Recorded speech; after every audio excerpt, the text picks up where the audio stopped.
Good evening, ladies and gentlemen. A warm welcome to all of you at the Pune International Centre for today's conversation, India's Supply Chains in a World at War. We are delighted to have you with us. At a time when wars in Europe and West Asia persist and strategic rivalries are escalating across the Indo-Pacific, global supply chains are no longer just economic systems.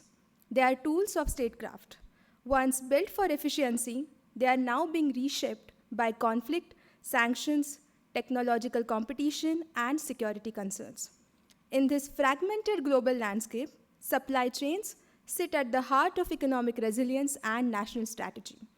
Today's discussion will explore how ongoing global conflicts are reshaping supply chains and what this means for India's strategic choices, economic security, and position in a rapidly changing global order. It is our pleasure to have with us Professor Gautam Desiraju, author of India's Supply Chains in a World at War, Professor Emeritus at the Indian Institute of Science, Bangalore, and Distinguished Professor at the University of Petroleum and Energy Studies, Dehradun. He has also served as the chairman of the Research Council at National Chemical Laboratory.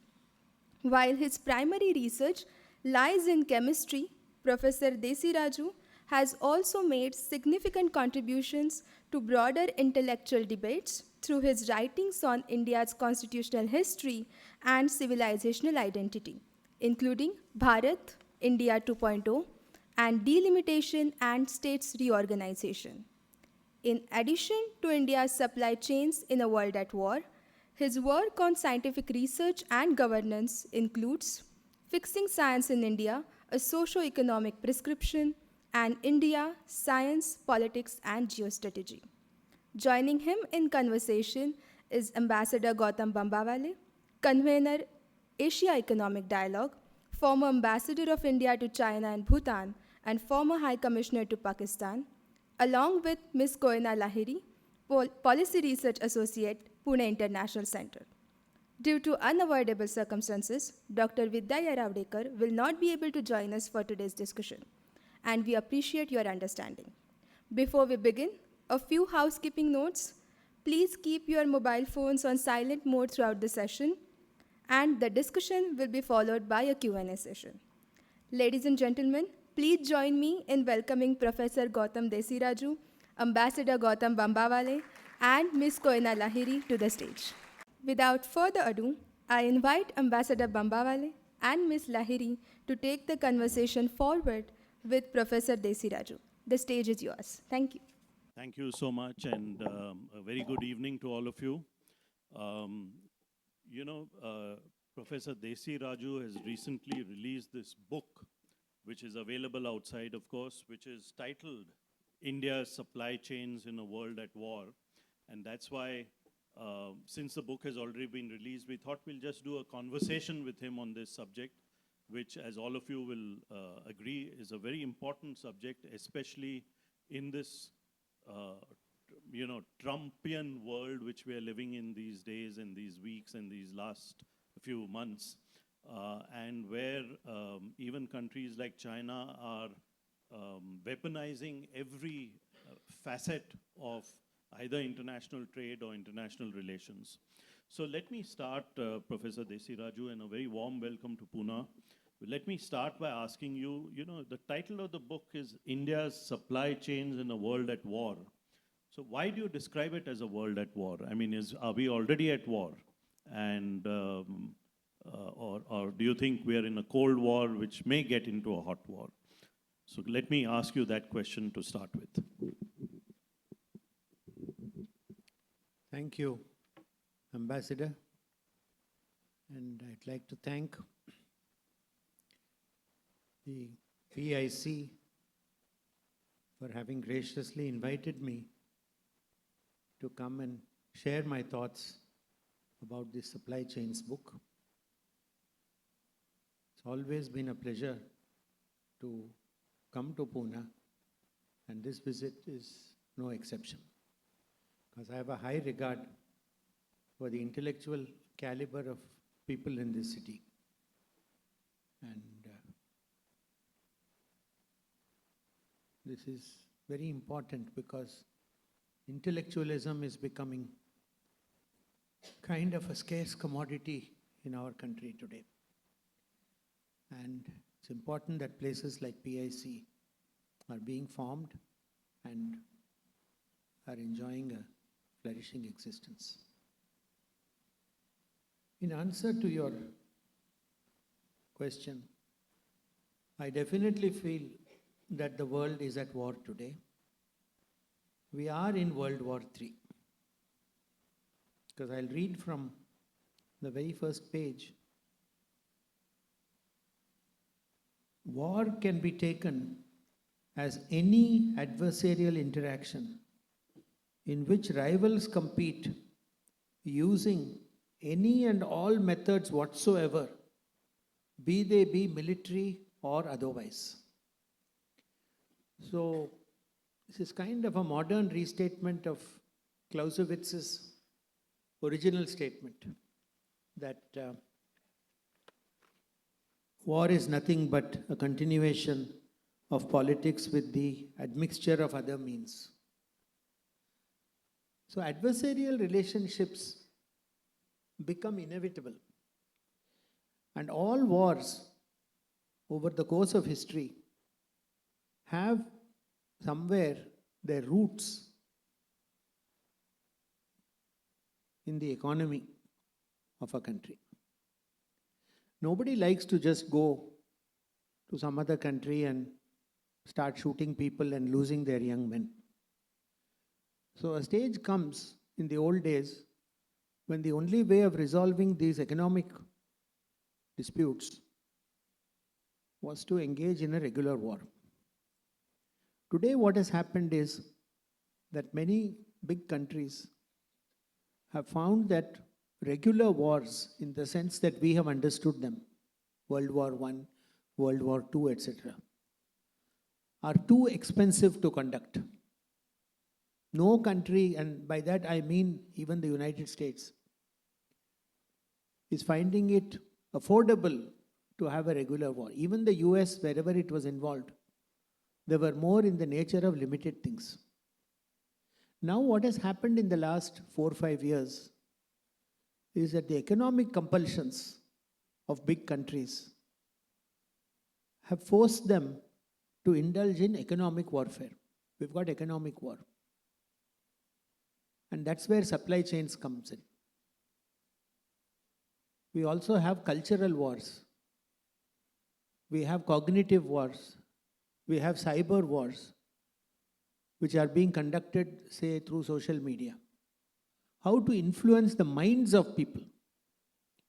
In the old days, we had this decolonization, colonization, emptying people's brains so that then the aggressor can come and put in his own version of life into the minds of these colonized people. That was the way in which it was done before. Today, social media is doing that. That is also a kind of war, which is no less dastardly than the former kinds of wars. So yes, the world is definitely in a warlike situation. And hopefully during the course of this conversation, see, there are three words which have been highlighted: India, world, war. Now, hopefully by the end of this conversation, I'd like to come to the point where I would try to indicate why even in this today's troubled scenario, we call it Matsya Nyaya, which is a phrase that comes from the Rig Veda. And Matsya Nyaya is the law of the waters.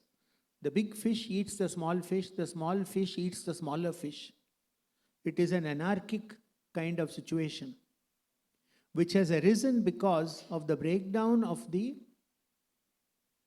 rules-based order, which followed from Bretton Woods and the conclusion of World War II. So the rules-based order, hopefully we'll get into that a little bit, was a kind of, became Pax Americana, sort of. This rules-based order has now given way to a no rules based disorder. And ironically, since you mentioned this gentleman, the president of the US himself is supervising over a system of disorder. And it's very ironic that it is the US who imposed the rules based order on all of us. So this has left the whole world kind of slightly puzzled and bemused. I think our political leaders are probably, tearing their hair out, wondering what he's going to do tomorrow. So even in this Matsya Nyaya, there is people who are doing it in different ways. So in answer to your question, also to keep the discussions a little bit limited, we are definitely in war today. And I think we just have to, people have already told us what war means. Any adversarial relationship that is conducted in any way with the idea that there is an aggressor who wants to impose certain elements of his will on somebody else, country to country. Hopefully we'll also be able to discuss what's going to happen now when we are also going beyond countries to supranational entities and all that. So this is also a part of the discussion that hopefully we may get into. Very interesting indeed. A second question I had, Professor Desiraju, when I started reading, in fact, the first chapter itself, is you don't talk in the book about major powers or superpowers or a multipolar world. You describe 4 empires which inhabit this particular world of ours. So why do you call them empires, and what do you mean by that?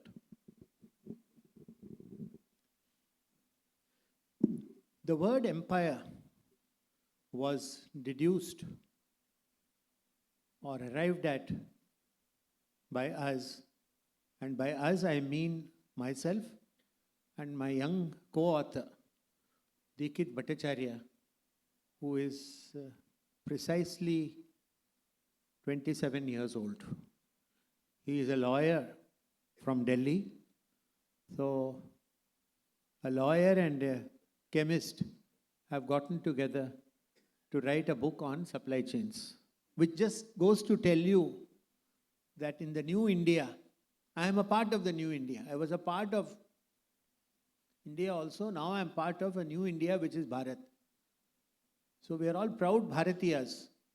So a chemist and a lawyer can get together and write a supply chain book. There's nothing wrong in that. It's selling very well, by the way, which means that we were not altogether off the mark when we started talking about empires. Now, what is an empire?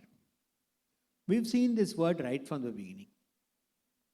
The Roman Empire, the Egyptian Empire, the Chinese Empire, the Mayan Empire.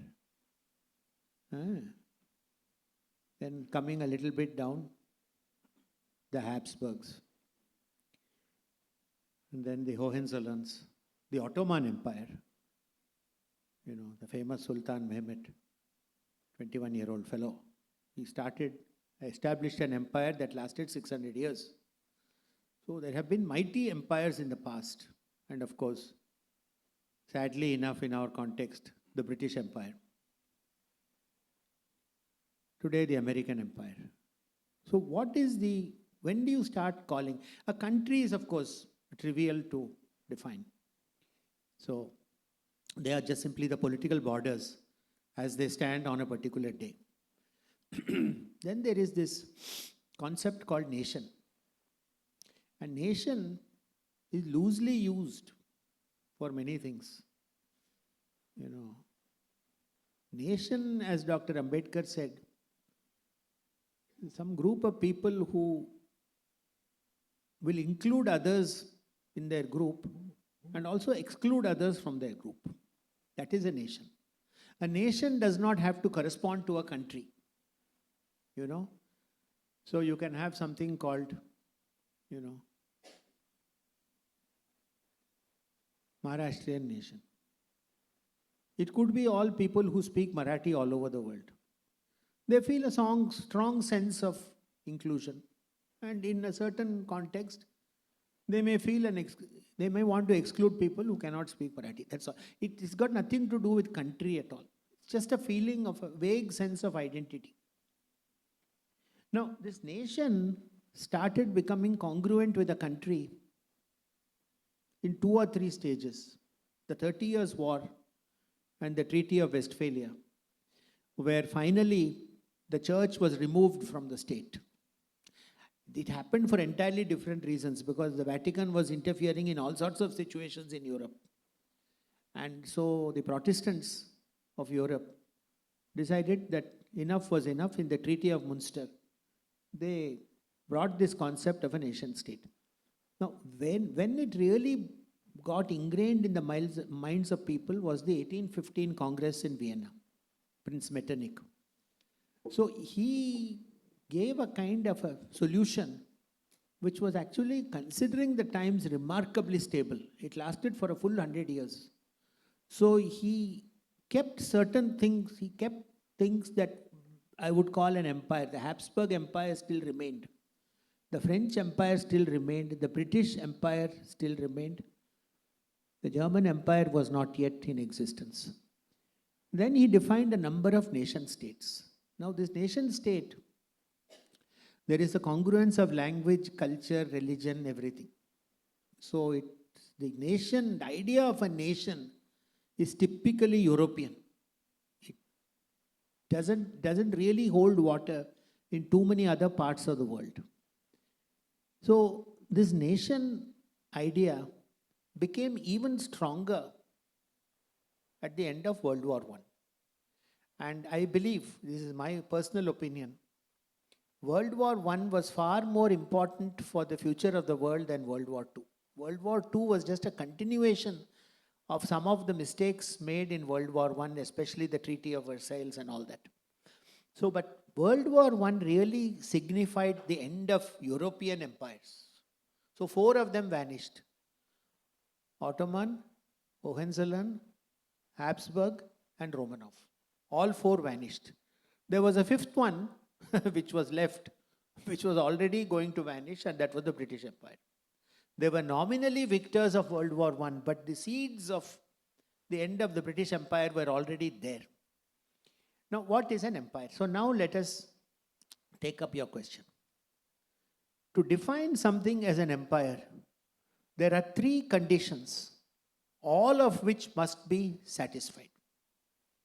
Now, the first one is what I will call the absolute condition of an empire is control, full control over its own economy and also others' economy, and with multiple critical supply chains, mostly that have a technological element. So it has got an absolute control of its economy, which means a good deal of control on the supply chains. If you take an example from modern history, the Dutch Empire, which was very powerful in the 17th century. Now what Holland was doing was it was importing timber from all over the world, building very fine ships and selling these ships to other countries, because at any time in history, and this is something again I believe, in this world as it exists, we can't change the fact that 75% of the globe is water. So he who controls the navies basically can go towards being an empire. So control of the navy is extremely, extremely important. So the Dutch had full mastery over the navies because of this technological thing, that they were able to build very fine ships. So this is how they controlled the supply chains of many things in the world. And that's why they became so powerful. Now, the technological element must be there in the modern world. Tomorrow, if India seeks to become a dominant empire, it must have technological mastery in quite a few things. And by that, I don't mean copycat technology. I don't even mean Jugaad. I don't even mean in smaller things. I mean in some large things that change the way other countries begin to look upon us. And this is where we come to the relative condition. That is the second condition. First was absolute condition. Second one is the relative condition. Relative condition means the relationship of one empire to another empire. The first one was that you can control other countries and things. How do empires behave with each other? Let's not forget that Europe had several empires coexisting for a couple of 100 years. So, what do empires do with each other? And how does an empire come up over another empire? A recent example, recent means about 50, 60 years old, will serve the purpose. Now, after World War II, America was already very strong. Its manufacturing was very strong, and it was part of the winning side in World War II. It set up the UN, the Bretton Woods, all these arrangements, financial arrangements. But still, after World War II, Britain was still the leading empire for another decade. Now, what happened in 1956 is today called the Suez Crisis. Britain, you see, in those days controlled the Suez Canal, and therefore the supply chains to Asia. That was the only way of going through to avoid going through the Cape of Good Hope, which was much longer sea route. So at that time, when Nasser nationalized the Suez Canal, Britain, France and Israel wanted to attack Egypt, because they said Suez Canal is too important for us. We can't let some country like Egypt nationalize it. At that point in time, President Eisenhower in the US, he told Britain very bluntly, you shall not attack Egypt. And what did he tell them? At that point in time, the US had an enormous number of British pounds with itself. It said, I'm going to sell all those pounds and make the value of your currency worthless. So when one empire was threatening another, the new hegemon was coming in. This is no different from Aurangzeb killing all his brothers. Please. It's the same thing. Man, human being, that's why it's a social science subject. Essentially adversarial person. Sometimes he pretends to be good. As Oscar Wilde said, that whole world loves a person who pretends to be good. So, the people who pretend to be bad are generally not looked at very seriously in this world, even though they may be good. So, he told them, you cannot attack. The moment Britain bowed down, the British Empire was over. Britain lost its empire not when it lost India, but it lost its empire forever in the Suez Crisis. So this is the relative condition for an empire, the second condition. The third condition is what I call the civilizational criterion. Civilization, the definition that I like to use is what Sarvepalli Radhakrishnan used in the Constitutional Assembly debate on 14th August 1947. He was one of the 4 speakers. Everybody remembers Tryst with Destiny speech. But there were 3 other speeches that day. Prasad spoke first, Nehru spoke second, Kaligu Zaman spoke third, and Radhakrishnan spoke last. So there he says, civilization, any civilization, is the way in which an individual looks upon himself or herself as part of the whole universe. What is his?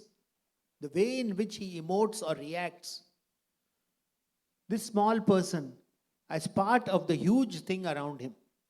So if you use this expanded and very nice definition of a civilization, you will find that all these empires, stable empires, in some way or the other had a cultural and civilizational core. around which they constructed what we call mandalas. So if you have America today, there is America. The immediate, that is the continental US. Nature has given it these two gigantic moats so that nobody can attack that US today or forever. And so there is a core which is the continental US. Then you have the first mandala, which consists of UK, Australia, what we call Five Eyes, typically white Anglo-Saxon Protestant countries. So that is the first mandala. Then the second mandala, he goes a little bit more. Now today Trump is defining the core itself as all the Americas, the Dunro doctrine, which is a strange rephrasing of the original Monroe Doctrine, which the US used as a defensive measure when it was not so strong. 1823 or something. In 1823, it was not very clear whether USA, Brazil, or Mexico was going to be the dominant power in the Americas. So it was a different category, but we like to talk about it like this, Monroe Doctrine, Dunro. So at this point in time, you can start drawing mandalas outside the US. So gradually, this is what we call the civilizational thing, where bits and elements of the American civilization sort of trickle through osmosis through. So it's very, very particular about the immediate mandala, a little less particular as you go outside. So with these three criterion, if a country, I will avoid the use of the word nation because it's too confusing. If a country is able to have all these three conditions, then it legitimately qualifies for the word empire. And this is why we have written specifically in this book, Europe is not an empire. And in fact, we just say 4 empires. At some place we were a little kind to Europe and we said 4.5 empires or something. So Europe is right now in a terrible crisis. It doesn't know which way it has to go, and with Trump, I think it is even more confused as to what it has to do. So I hope I've taken some time to describe this thing, empire, and try to justify. But this whole book is written on the basis of 4 empires. So chapter 1 is actually defining these 4 empires. And then the rest of the thing, 7 case studies. I have so many sectors like pharma, energy, rare earths, semicon. So in terms of relationships between the 4 empires and how their supply chains might sometimes be in consonance and sometimes be in dissonance. So this is the basic thesis of this book. So the definition of empires in chapter 1 is rather important.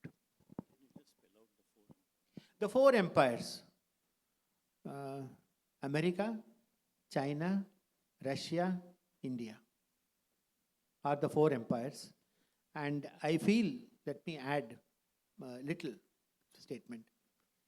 If you look at commentaries by seasoned American podcasters today, I'm sure many of you people are reading these chapters.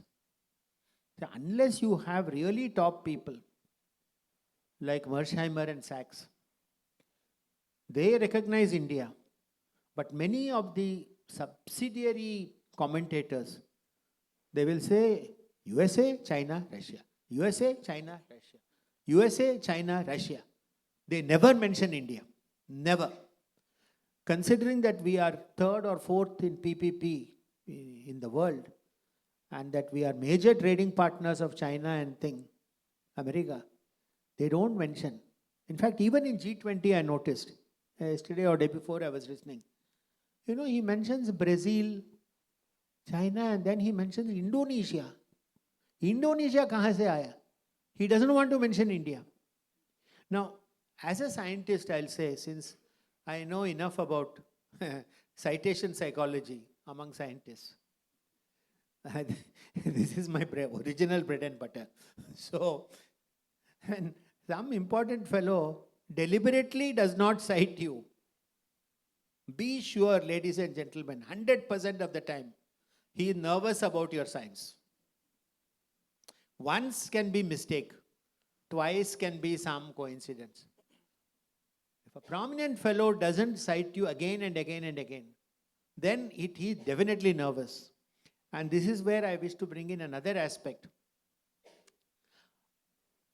This America and Amerisphere, Five Eyes thing. This is what I have mentioned in the Bharat book. It is so very different that, and going back to Sun Tzu, I'll say this is an advantage. If you understand the enemy and the enemy doesn't understand you, you are in a very good shape. You don't want that enemy to know too much about you. So there is no need to go and say, oh, they are not calling me great and all. No, I want them not to call me great. Let them ignore me. We'll follow Deng Xiaoping. You do your work, bide your time. At that time, then the Vishwarupa Darshanam will show. And at that time, it will be too late for anybody. Arey, what happened? These guys, we thought they are faltus. They are all talking something multipolar and all. We don't know what it is. No, they cannot be genuine. They are all saying they are very dirty. There are flies. There are mosquitoes. They will go off on a wrong track. Let them go on the wrong track. They can do whatever they like. But I noticed that they generally don't mention. When I heard Indonesia, Vietnam and all are being mentioned and India is not mentioned, they are very scared of us. They don't understand us because, and I think there are very many clever people in America. They have started studying us. Like how they studied China. China, if you really ask me, Ambassador, is not really a pakka civilizational state. They were given that honor by America because they had to, say something nice about China in those days. But finally, China is rather homogeneous. It's only Han Chinese in the densely populated eastern part of that seaboard, And the rest of it was not even China 150 years ago. East to Turkestan, Tibet, today's Xinjiang and all that. They are not of the Han civilization itself. And so, China in many ways, to my mind at least, looks more like a nation state almost. It's rather homogeneous. And except for two varieties of the language, Mandarin and Cantonese, each person who speaks this can understand the other quite easily. It's not difficult. So the fact that they are readily willing to give, they'll even give place to Russia, which is economically far weaker than India today. Militarily it is strong, but economically it's weak. They're willing to give that place to Russia, but they're not willing to give that place to India. This, I take it as a definitely good sign for us. Sir, from the meta-narratives of empires to the nitty-gritties of supply chains, you prioritize in your book resilience over efficiency and advocate for a stockpiling of critical items such as fertilizers, chips, semiconductor chips, that is, for 6 to 12 months. My question to you in this regard is, wouldn't it trigger inflation in India, especially amid the India's subsidy crunch? Inflation? Yes. How do you mean? Triggering a rise in prices. Why? You're stockpiling items. To some extent, it is unavoidable because when you move from efficiency to resilience, you are saying from just in time to just in case. So it is a necessary price that we have to pay. But remember one thing, when you are in this multipolar situation where many countries are involved in a particular supply chain, if I take the example of pharmaceuticals, where China and India are particularly closely connected. See, it's a tug of war. China may not want to sell the APIs to us, but at the same time, we may also not want to buy from China, which is where the technological thing needs to come in, and a bit of the S&T component we have to increase. So we had a capability of making these APIs, which we lost to the Chinese, and why that happened is described in the book, in the chapter on pharma. So no country can, so we can also, if we stop buying things from China, today China is in a position where it desperately wants money to come into China. It doesn't want money to leave China today. So in such a situation, if we say, fine, we won't buy your APIs, the drugs, no matter how cheap you sell them. Or suppose we make a compact with USA that we will make these APIs, maybe not in India, but in a cheaper South American country, to sell to America. We can tell China that, hey, you are not the only kid on the block. So yes, there will be certain inflationary tendencies, but I think many of these will tend to counterbalance each other. Each of these 4 empires today has to be very, very careful how it deals with the other 3 empires. The way in which I like to put it is the following. Suppose if you take 3 sticks of wood and make a triangle, you can't distort the triangle because a triangle is completely defined by the length of its sides. Suppose I make a quadrilateral with 4 arbitrary lengths. You can go on changing the quadrilateral. So each country has to worry what the other 3 will think. 4-body problem. And this is something for which I am no stranger, because my own subject of crystal engineering, which is also dealing with a complex system. Everything affects everything. And so then it is very difficult to determine cause and effect. So there are 180 or 200 countries, but if you just take the 4 empires, that itself is quite a handful. And the other thing that will happen here also is that since we don't have friends and we don't have enemies, we will just get into a relationship with another empire for that particular product. And if it helps both of us, sure, we go ahead. Tomorrow we may agree on pharma, but we certainly disagree on semicon today. So when different things are pulling and pushing, it confers an unusual stability. And the other thing, this is where I come back to Sanatani thinking. This is part and parcel of who we are. We like all these vague relationships between many people, because that gives us, for those of you who are into physical metallurgy and things like that, if you take, what is the whole technique of annealing and work hardening? You take a piece of metal, if you make ultra pure metal of something, it's actually quite prone to, shock and strain and stress and all that. Then you take it, you heat it, and then you bang it with a hammer, what people have been doing for millennia. It becomes very strong, you can't break it. Because what happens is you introduce so many defects in the metal that all the defects start interlocking with each other. So if you start trying to break one of those dislocations, you have to break 10 others. So that confers an unusual stability on that. That is what is happening with countries and empires today. So nobody can go too far out, which is why the example of Mr. DJ Trump is so interesting.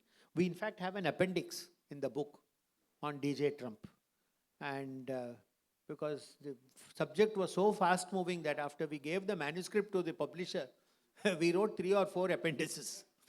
One of them is Mr. DJ Trump. So let me ask you this question, because this is playing out in front of us. There are many young students of economics and so on in the audience today. But, we are on the cusp of signing a trade deal, a trade agreement with the European Union. The 2 leading European Union people are going, including Ursula von der Leyen, are going to be in Delhi on the 26th of January as chief guests for India's Republic Day. And by all accounts that one has picked up, the trade deal is going to be signed on the 27th of January. Now, you call Europe just a half power.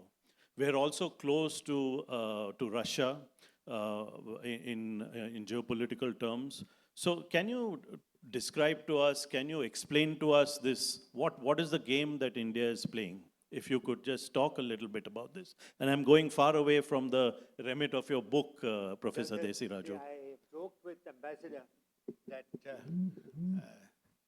the time has almost come. The subject is so fast moving that I feel tempted to write a new book on supply chains.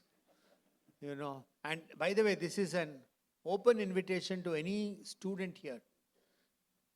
Very quickly, if anybody here wants to work with me and write a small book, this is a risky topic, supply chains for silver. I think we can write this book in a couple of months and get it published in 3-4 months. Sir, but if they work with you, what about us here in Pune? Who will work with us? I think we should go to Vaman Haripete and ask him about what he thinks about silver. No, the price is going through the roof. 3 lakhs it's crossed today. I mean, it's like a lottery, it's a casino. It's not anymore. Anyway, coming back to your question.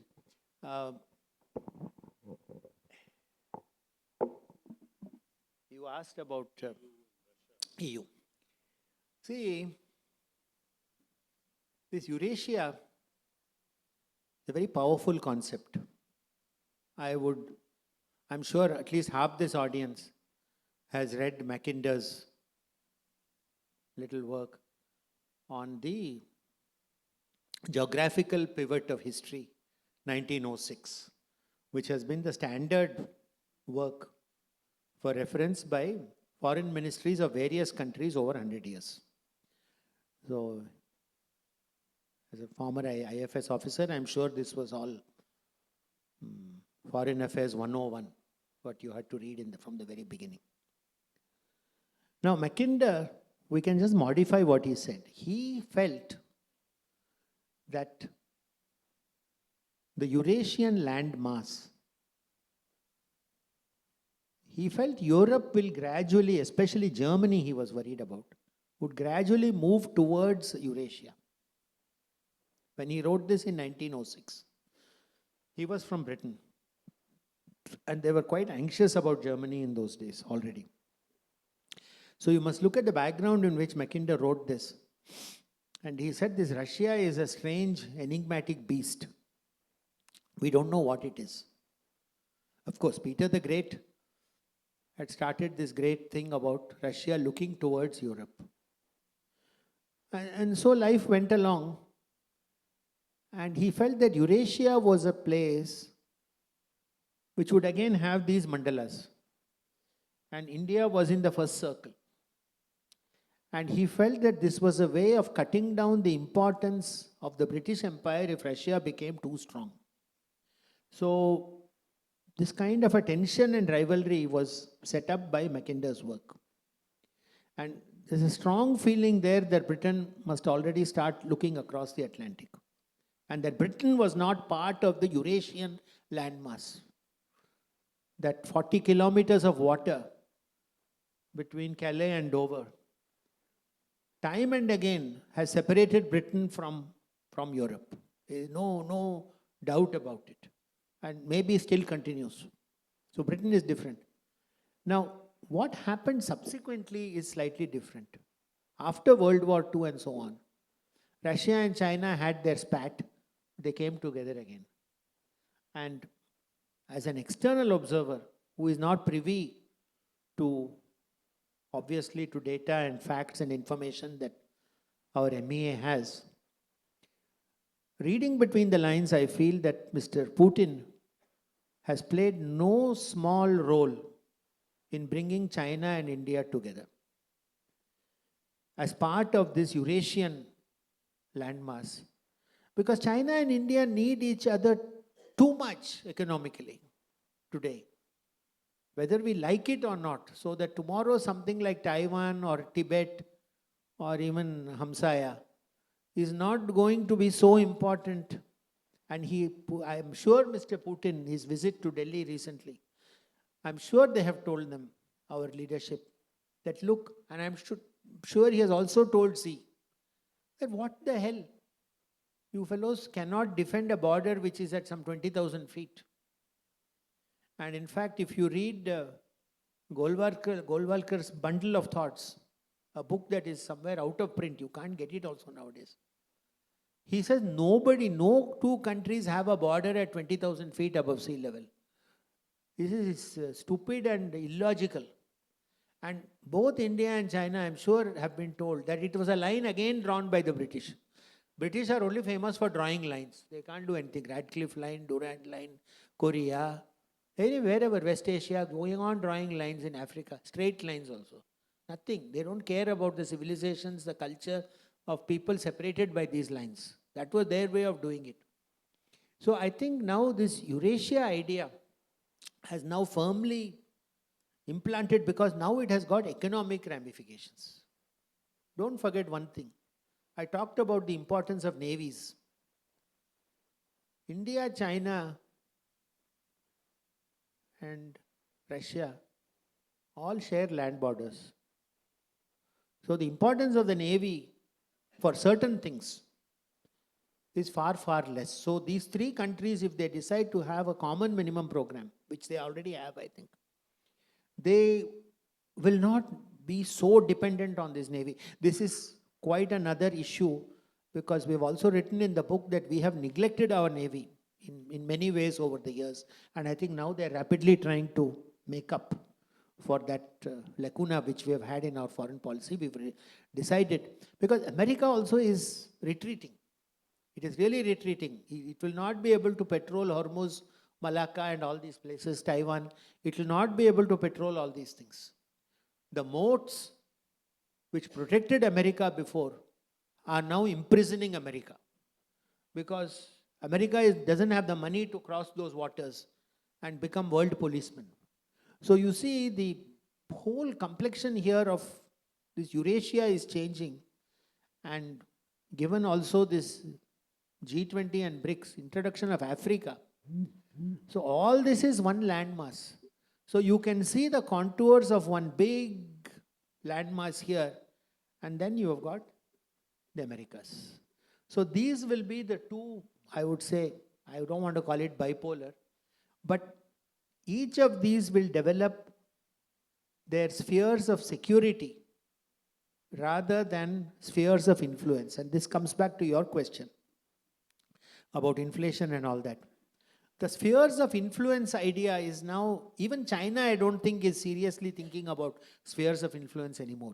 Even China can't afford it beyond a point. So I think it's moving in a direction where this will form. And also the other thing, the Eurasian idea clicks more so than BRICS or G20. If the Eurasian idea clicks, even China will become more civilizational. You have to read the works of Alexander Dugin, who repeatedly writes that Peter the Great was wrong and he should never have looked to the West. And he says that Russia should always have looked to the East, because he says we are an Asiatic people. I have written about, for people from the chemistry side, I have written about extensively about Mendeleev. And for the non-chemistry people, I will just take a minute to tell you what Mendeleev did and why he got that periodic table. I think you've all heard of something called periodic table. It is these elements, so many, hydrogen, helium, lithium, so on up to uranium. 92 natural elements are there. And then they found that if you put these elements in order of their weights, there was a certain repetition of properties. Periodicity, he called it. So chlorine, bromine, iodine and all look the same. Sodium, potassium, rubidium, cesium, they all look the same. So he found that. Others found it also. So Mendeleev was trying to look at this reasons for this periodicity, and then the other chemists of Europe in the 19th century, they tried all these relationships. There was some relationship, but they could not find out what the relationship was. It broke down after some time. It was working for elements of low weight, and when they went to elements of higher weight, it broke down. So what this Mendeleev did was something else. He said, let us not worry about the weights so much. Let us look at the relationships. So wherever there was a common relationship, he started putting the things one below the other. And he was a great votary of the Sanskrit language. So he arranged these elements according to the way in which the Sanskrit alphabet is written. Ka, ka, ga, ga, nya, like that, cha, cha, etc. So then he found some strange things. He found some, when he arranged the elements by property, he found some gaps, missing things. The most famous one was a thing which we now call gallium, which came supposed to be there. There was an empty place below aluminium. So what he did was, he left the gap as it is. He didn't worry about the gap, but he just matched the other properties of the next row, next row, next row. So he just left some gaps. And then he said something very bold, which no reductionist European would ever say. He said, an element will be found in the future that has that weight and it will be having some properties of aluminium. And he did that 2 or 3 times. He also did another crazy, what they considered crazy. Sometimes he found the most famous example, sorry to go into a little bit of chemistry. There are 2 elements called iodine and tellurium, which have atomic weights just next to each other. And they were coming in the wrong order. So he just inverted the order, so that the properties would match, even though the weights were nominally wrong. So when he did all these things, he was thinking Asiatic, because he put property before structure. What a thing does is more important than what it is. He was certain it would be found, and few years after that, somebody found that gallium. And he was one crazy Frenchman. He wrote to Mendeleev, and he said, Mr. Mendeleev, I found this gallium which you think, but the weight which you have given is wrong. He wrote to him like that. Then Mendeleev had again replied to him saying, your experiment is wrong. Go and purify it, and then you will see that my weight comes. And he said he did that, and he found that that weight, Mendeleev was correct. So, as what Radhakrishnan says, the essence of Western knowledge system is communicability. Okay. The essence of our Indian knowledge system is certainty. So, this is why Mendeleev succeeded, whereas his rivals in Italy and Germany and England failed. And I believe sincerely that this is why he was denied the Nobel Prize. Because they said, this is again typical Western thinking. It doesn't matter if you get the correct answer, but we will not consider it if you got it by the wrong method. And wrong, their right method is their right method. What DJ Trump is doing now is very similar to this. You do it my way. You don't do it your way. You don't buy oil from Russia and then sell it to somebody else. No, that's not my way. If you come and buy oil from Venezuela with dollars, that is my way. So we have had this thing right from the beginning, ladies and gentlemen. This is nothing new.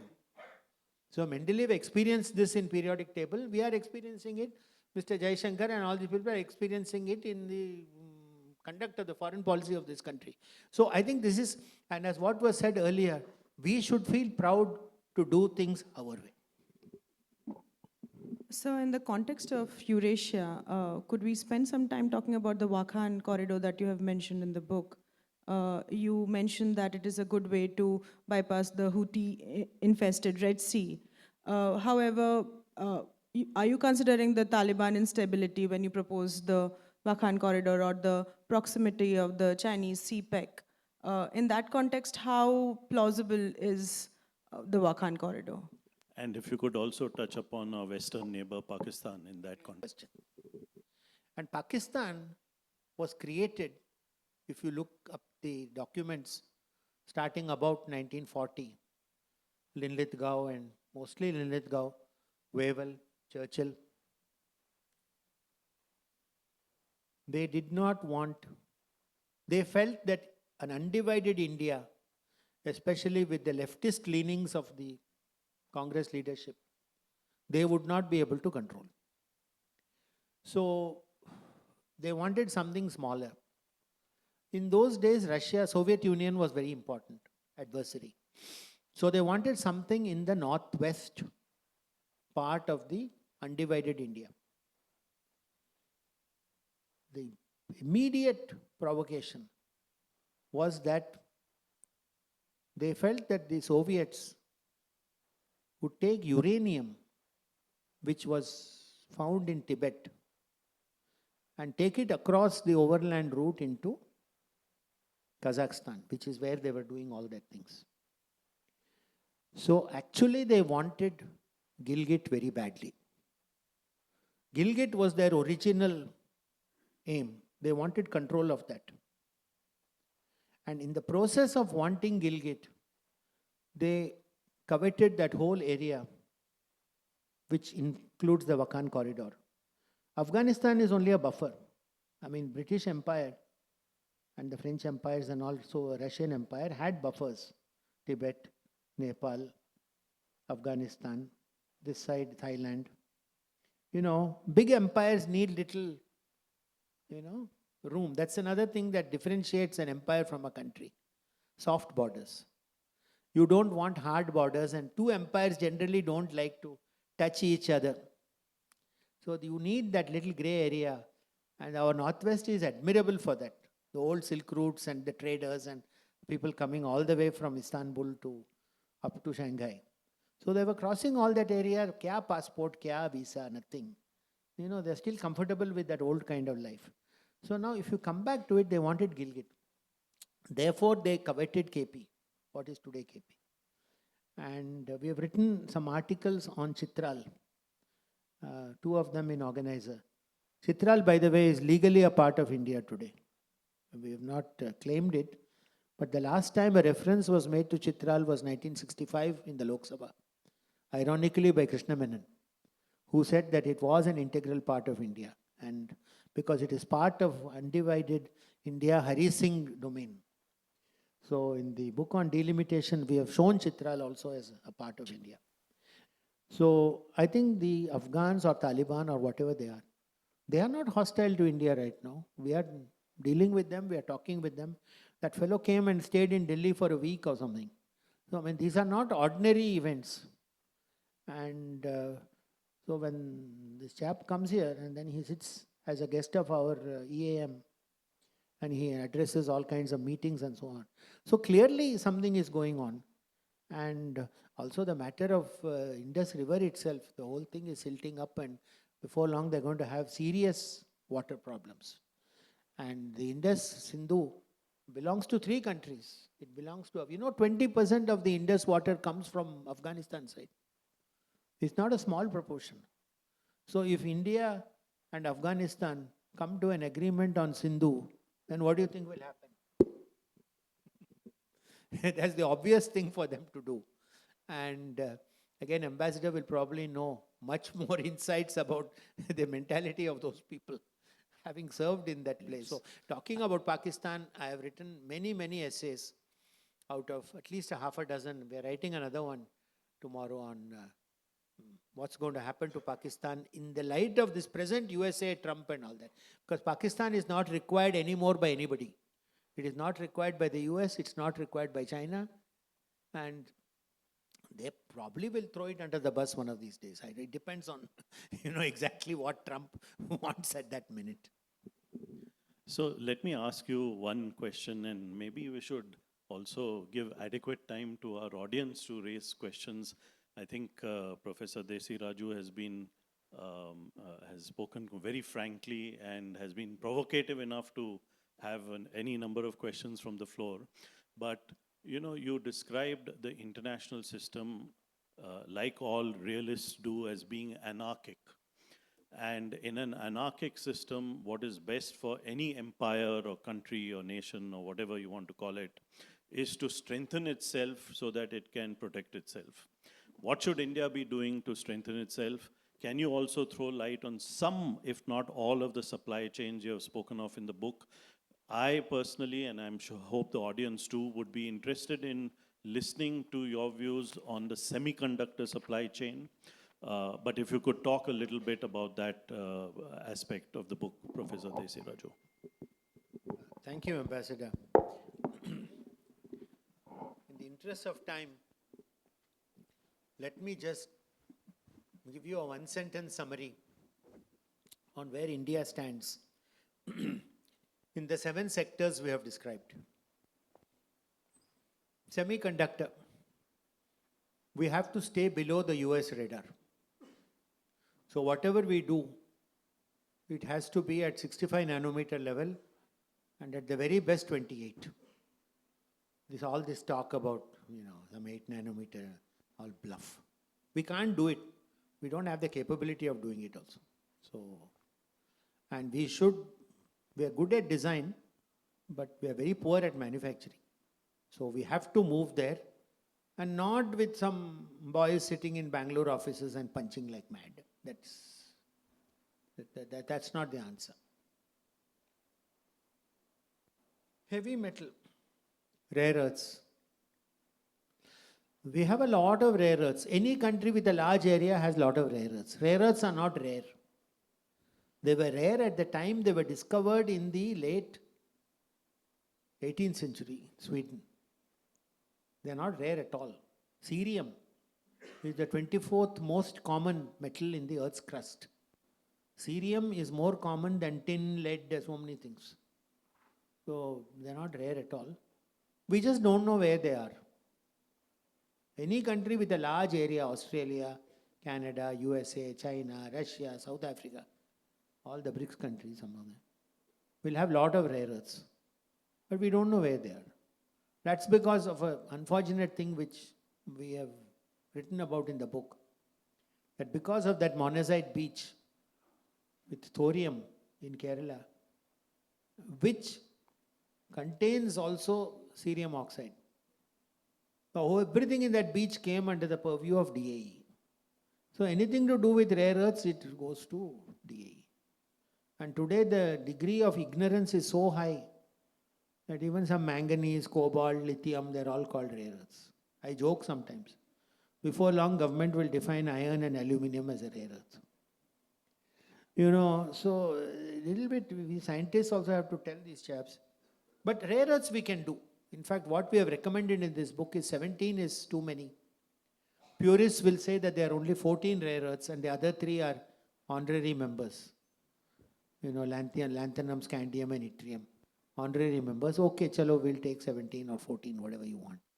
But India can't. See, in a rare earth, you have to control the whole supply chain from beginning to end. If you get a control of a supply chain of a single rare earth from beginning to end, then it doesn't matter if the other countries control the other 13. You can choke with this one rare earth. So we have actually chosen 3 rare earths. Cheap one, intermediate price one, and a high one, high-end one. To do this, what they call this barbell technique of balancing risk and gain. So for the cheap one, we have said cerium, intermediate one, samarium, and the high-end one, dysprosium. So how many of you know that all the neodymium in the world is not going to help you if you don't have control over dysprosium, which is required only in 1% to make those permanent magnets. And very few countries are able to control dysprosium today, only China and Australia. Australia because it is found out where it has got it, and China because China is China. They will do all these things. Pharma. I've talked about pharma a little bit. Here it's a bit easier for India. Only 3 countries are involved. China, India, America. So China makes the raw drug, India formulates, and America buys. So each of us is having fun. And I feel where we can actually go to build a little bit of resilience for ourselves, and which China may be quite willing to do today, is that we learn a bit of synthesis from them. Dr. Mashelkar, I'm so sorry to say this because you were DG and director of NCL when India had a commanding position in the synthesis of these APIs. We were so much ahead of China in those days. I'm talking about mid-90s and so on. So much of this the Chinese have taken away, using all kinds of illegal and funny methods. I don't think we were aware of the Chinese danger also at that time, the way they took it away. So I think the synthesis thing, why China scored over India in this is that they hit us in the matter of scale. They are able to do things at scale which becomes economic. That's why it's so cheap when you buy it from China. So, but there India can learn a bit of synthesis, scalability. And we can learn this cluster technology from them. We have a few clusters, but not so many as we need. And we can teach them a bit of formulation because we are clearly the masters of formulation. And we have confounded traditional wisdom in pharma, because in pharma they say any decent country should have 75% of synthesis and 25% of formulation. Whereas in India, it's the other way around, 75% of formulation. But in the old rules-based order, this was bad. But today in the Matsya Nyaya, it is not so bad. So because we are acknowledged to be the kings of formulation today. So I see, so what is a priority in one generation doesn't necessarily have to be a priority in the next generation, which means we have to move fast always. So India and China can really work together in pharma. Let's go on. Fertilizing India's future. Now, this matter of fertilizers, most food grown anywhere in the world needs fertilizers. So the so-called organic and this and that is small, it is nothing. So you need fertilizer. Now, to make fertilizer, this NPK, mostly this urea, you need natural gas. And the whole point of this Chapter 5, Fertilizing India's Future. He who controls the natural gas supply will control fertilizers all over the world. So I found a recent data statistic. You go to any average shopping mall in India today in cities like Pune or Bengaluru or Madras, and you go to any average supermarket, pick out an average item of thing that you commonly use in your house for cooking or eating or something. The average number of countries that are involved in the supply chain to get that thing onto your grocery shelf is 10. It's quite a high number. So one should not have some romantic idea that, India is very nice, tea and coffee. Yes, they are there. But even in tea and coffee, so many countries are involved in the supply chain to get the stuff. It could be as minor as some plastic bag to put that coffee or something that opens easily or something. It could be anything. So we are highly dependent on food. Food needs fertilizer. Fertilizer needs natural gas. That's one of the reasons I think that UAE fellow came the other day. Because they are sitting on natural gas, a lot of it. The other strange country that is sitting on natural gas is Turkmenistan. So we don't know what, nobody is allowed to enter Turkmenistan apparently. They have a big airport where there are no planes landing.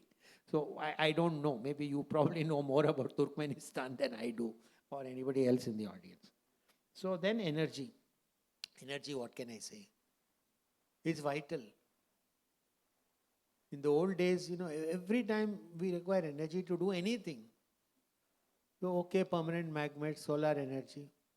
I am a strong believer that India can never outgrow and should not outgrow its dependency on coal. I think it's their king coal, it's called. Its coal is coal. And we've got a lot of it. And the moment you've got a lot of something, only a fool will not use that in the supply chains. So yes, you can talk solar, you can talk this, you can talk that. Fine, okay, windmills. Looks fashionable in social media and other places. But coal is coal, oil is oil, those distillations and doing all those things. Because it's a nice source of energy, and most of our things, internal combustion engine, the industry is very, very sensitive to these new things because they have to redesign whole factories and plants. They don't want to do all that. They would rather chug along with what they have done because once again, they don't want efficiency. They want resilience. They have got a good common sense as to what they need to do. Then, the known and the unknown. See, we wrote all this a year ago. Today, everybody talks about AI. The known and the unknown. AI, the internet, and the future of being human. What will a human being look like? Recently, I wrote a paper with my young co-author, Dikit Bhattacharya, in a Chinese journal called The Innovation. Now, this is a very interesting journal. It has started recently, They want to make themselves into a Chinese version of nature. And the impact factor right now is a staggering 37 or something. So we sent our paper to this innovation people, and on recommendation of one of the editors. The paper is titled very simple, it's open access. Is the data deluge today dampening our idea generating capability? So much data that even what is it to be human? Human being throughout history, whatever it is, it's all there. And the nature of this AI is that it is only taking the existing data bank and it is generating some answers based on the existing data bank very efficiently. Now, it depends only on that data bank. Any notable scientific discovery, any important thing did not come from the existing data bank. For example, Dr. Vashelkar will like this example. The synthesis of indigo by the BASF company. It started the whole business of chemical technology and chemical industry in the world. And if you take the discovery of penicillin in Britain, it was required at a very critical time in World War II. If you take the discovery of the silicon chip in America, they were all scientific discoveries of a very high order. And it made a big difference to the fate of these empires. When German, if you take German Empire, it's amazing compared to the other empires. It wasn't there before Bismarck. From 1869 or something, suddenly in 40, 50 years, they had become so big. And if you take the size of the German Empire in 1942, go and look at the map.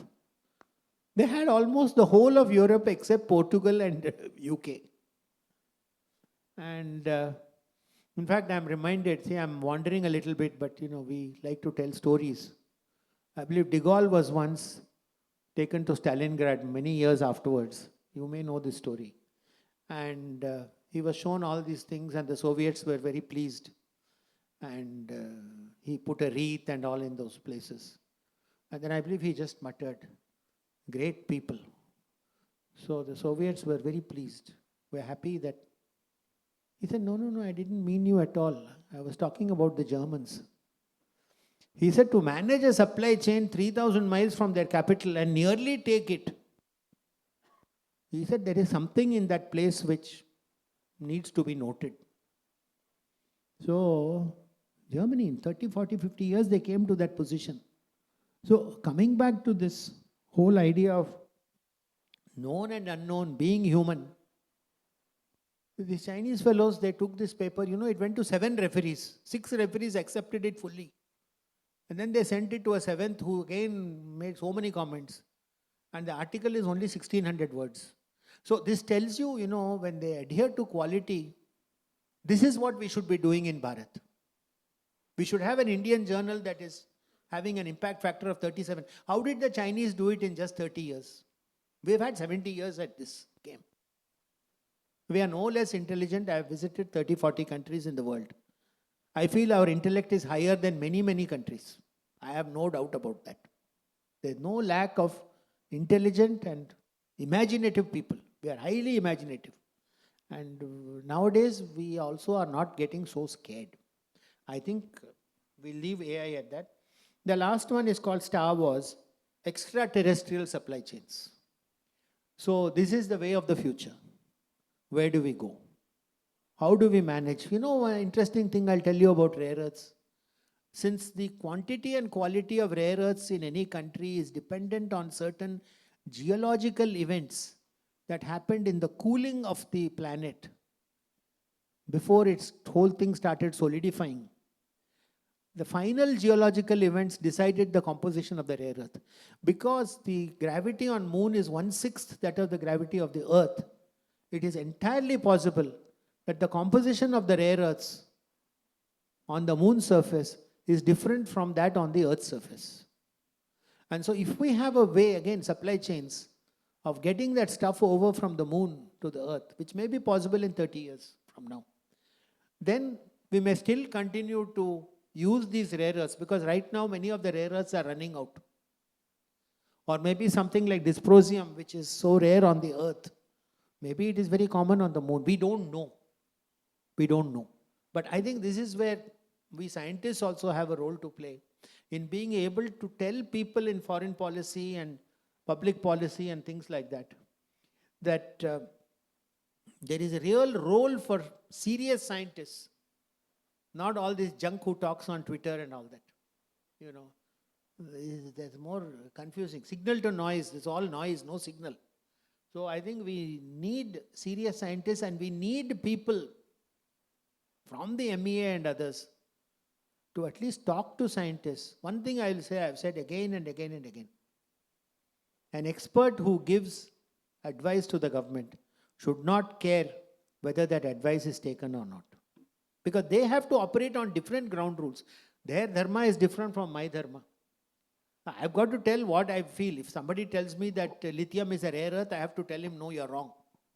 I cannot allow the minister to continue saying lithium is a rare earth. So that is the 7 case studies. The final thing is rounding up and seeing where these empires are going.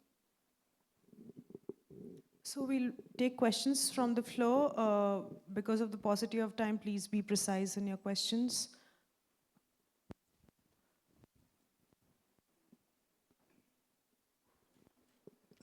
Sir, my name is Prakash Samudra. You rightly pointed out the supply chain and brought oil into that. Oil. Please. You have rightly pointed out the supply chain components and oil into that as an important component. Now, during Eurasia formation or the political possibilities, where does oil figure in this? Where does? Oil figure in this. For example, Saudi Arabia, Iran, Middle East, and oil from Russia will not be sufficient for India and China. Well, going back to Mackinder, the new Eurasian Compact will have the first circle, second circle, and so on. And let us not forget that West Asia is still proximal to Eurasia. And it is very far from America. It is very, very far.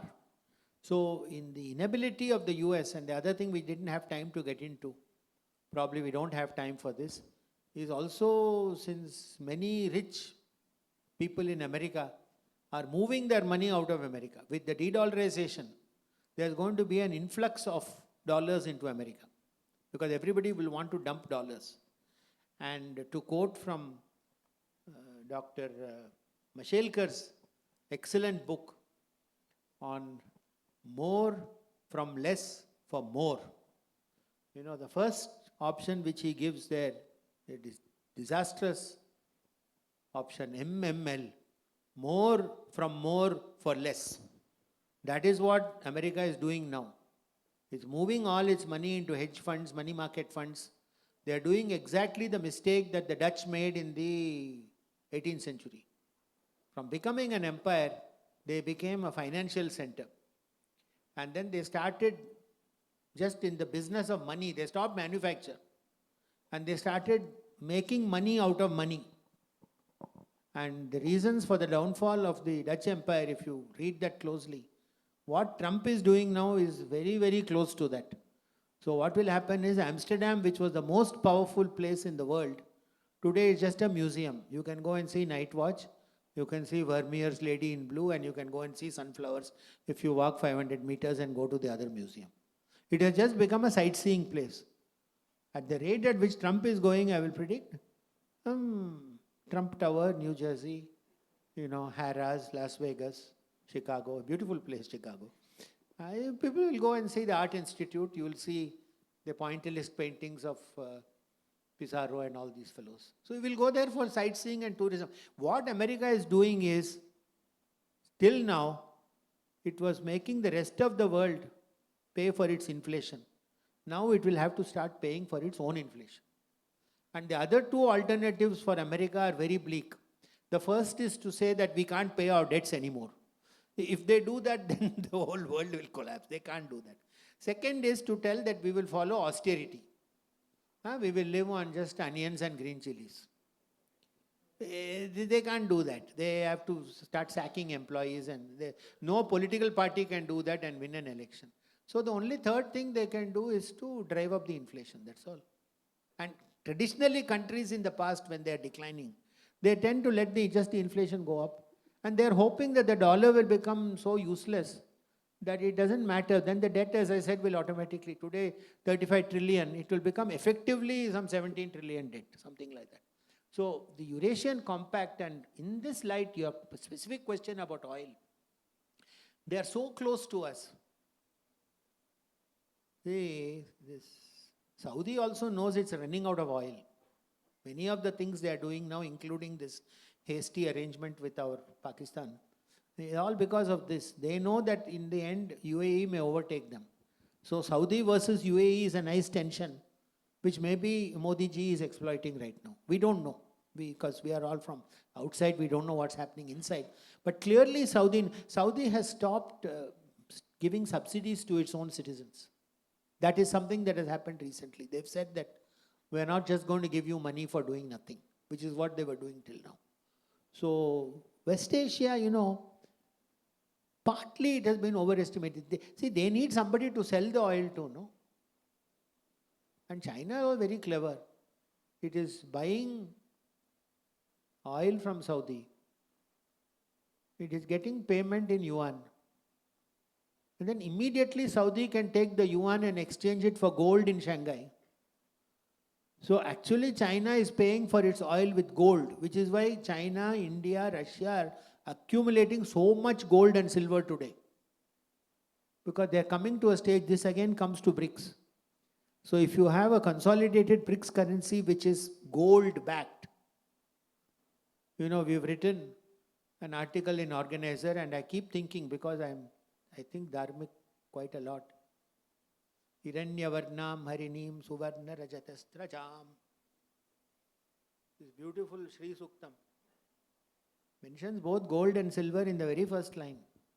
The oldest currency, physical gold, no more. We have brought all our things to Reserve Bank from Bank of England. Physical gold, you must touch it. Silver, gold, touching only, no paper. As more and more countries get to this, sometimes old is gold. Sir, Yes. so my name is Praful Talera, and I want to ask you in your scheme of things in the Indian Empire, the Indian Rim Association, sir. Indian? The Indian Rim Association. Yes. What are the implications? Right. Immediate first mandala, we have written in first post, the 6 countries that surround us. Sri Lanka, Bangladesh, Maldives, Nepal, Bhutan, Afghanistan. This will be our domain, where no other empire will interfere with us. Trump said earlier, Bangladesh is India's backyard. So whatever we see in Bangladesh happening now, there is an overall understanding. Because believe me, even Trump recognizes the reality of Bharat. The only thing that Trump and China want to do is, they know Bharat is coming up. They just want to delay. They know that the eventual rise is inevitable. And they are hoping that this delay thing, Kala Chakra, that if we are too slow, then it, again we'll get back into some earlier thing. So they just want to slow us down now. So that is the immediate mandala. Then after that we go. In fact, if it's there in the books, I say. Bharatavarsha, Bharatakande, Jambudvipe. So Bharatavarsha is everything between Kandahar and Mandalay. Then our Bharatakande is going up to Bali, Indonesia, all these things. Then Jambudvipe is Eurasia. It's all there. You have to look at it in a different perspective. How those guys came to all these conclusions with communications being so poor in those days is beyond me. Tejasvi, that young woman in the fourth row, please. The last question, please. So you mentioned about a common currency, like a common currency for BRICS. So what do you think about RBI's push to link BRICS digital currencies? What do you think about the RBI's? RBI's push to link BRICS currencies and de-dollarization. Yeah, of course. It's part of the same thing. And I think we shouldn't make the mistake that they made in the euro, that the currency was handled by people and used in their daily transactions. It should be something which is there only for the transfer of money from one country to the other, so that the US fellow doesn't get any commission on any of the trades and sales that are happening. So yes, it's definitely there. We've already got, we've got the virtual rupee already, and the other countries also have it. So we have converted our fiat currency into that, and it has the same significance as any fiat currency has. So we already have that. So it's a matter of then allowing other countries. UPI, I think, will be the real game changer, because in the BRICS countries, we are super ahead in UPI compared to other places. And I think before long, many, many small countries will start doing this with us. Of that, I have no doubt. I think what we'll do is, of course, Professor Desiraju is available for a few more minutes outside. We'll bring this conversation to a close, but please join me in a round of applause for Professor Desiraju.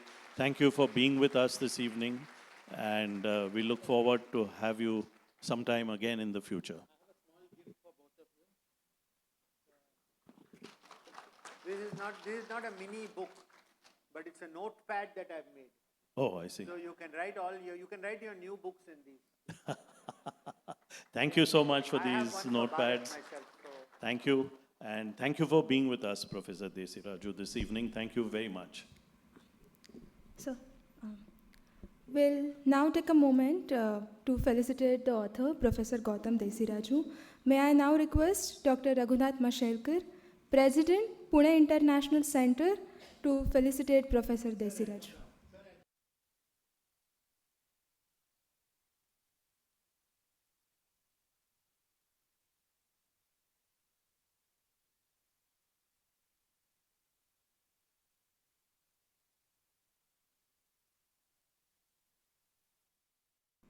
To formally conclude today's program, I would like to invite Mr. Dinanath Kholkar, Director, Pune International Centre, to deliver the vote of thanks. Thank you, Ritika, and thank you to all of you for being a very enthralled audience with the type of discussion that we had.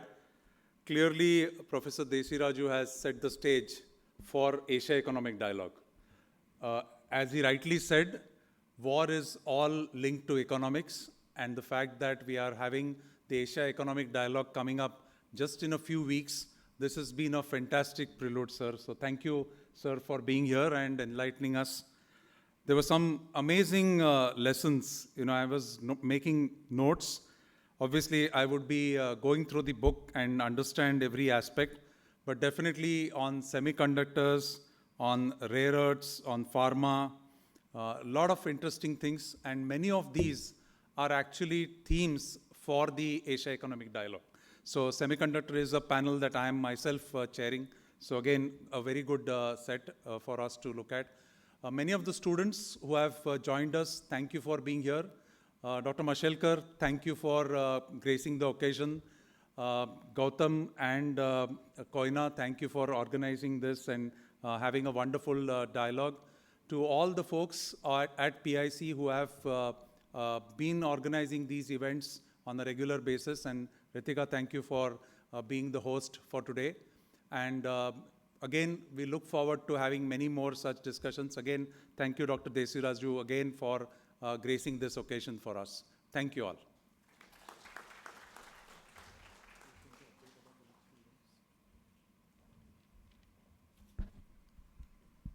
Thank you all for joining us this evening and for being part of this meaningful conversation. Please feel free to pick up copies of Professor Desiraju's books outside and have them signed. For more on upcoming events at the Pune International Centre and our recent research, please visit our website and follow us on social media. Have a pleasant evening ahead. Thank you.